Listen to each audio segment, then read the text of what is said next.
Among Us, dead. Cuphead, dead. Beat Saber, Subnautica, Tunic, Outer Wilds, dead, dead, dead, dead. Hollow Knight Silksong, delayed again. All of this is at stake because of one massively stupid decision by one company. Unity, maker of one of the most popular video game engines, has decided to tie a rock the size of the Great Wall of China around its legs and jump into the ocean, unfortunately dragging down a bunch of fantastic games with it. The company, run by public nincompoop #1 John Riccidiello, recently announced that they're planning on charging developers who use their engine an installation fee of 20 cents per user install. But wait, before we all act completely shocked that Unity made such a money-sucking scumbag move, let's look at who the captain of this sinking ship is. Old Johnny here actually used to be the CEO of EA, twice. That explains a lot, doesn't it? He actually has some really banger quotes, and by that I mean they shoot him and his company in the foot with an elephant gun. In a 2011 EA stockholder meeting, this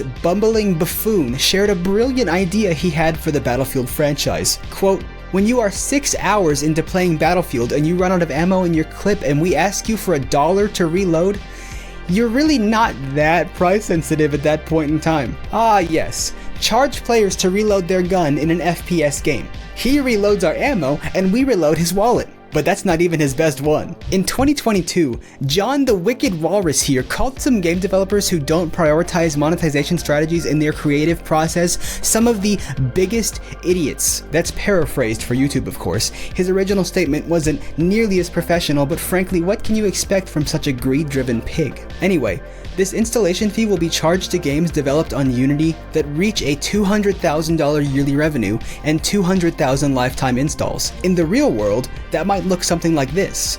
This is Gary Nomyn, the man behind Face Punch Studios who made Garry's Mod and Rust. Just doing some quick math, he believed that under this new policy, they would need to pay Unity something like $200,000 a month. That's a whole lot of money for a whole lot of nothing in return. What's very cool is that they'll actually be charging for each time a user installs a game on a new device. You get a new computer, install fee for the developer. Steam Deck, yep, share a game with your friend, Johnny's gotta get his dough. The unfortunate effect of this fully non-functional brain decision can be seen with the beloved indie game Cult of the Lamb. The devs are encouraging players to buy the game quickly because they'll be removing it from stores on January 1st, 2024 if the new policy goes through. This isn't some small, no-name game. It's sitting at a very positive on Steam with over 50,000 reviews. It's sold over 1 million copies. That's a whole lot of 20-cent charges they might have coming their way, so their announcement makes sense, though it's rather depressing. I wonder how many devs are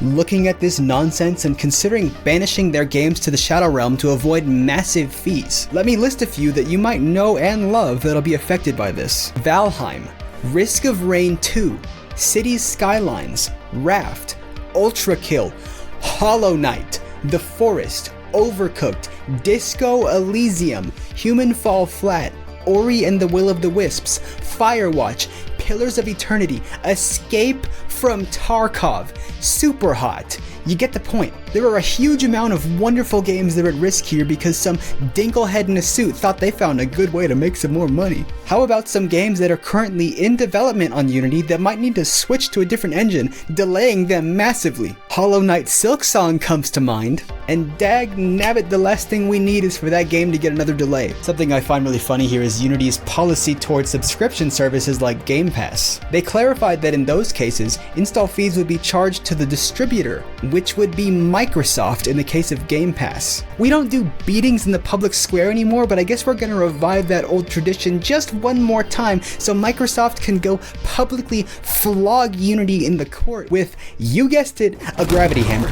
We're gonna have to wait and see where this all goes in the next couple months. If it's not looking good, I highly suggest picking up the Unity-based games you have your eye on, because they might be forcibly unalived by January 1st to try to prevent their developers from being bankrupted by a pathetic company that only lived up to its name by uniting everyone against it. That's all for today. Make sure to subscribe, and keep it real. Or should I say, unreal.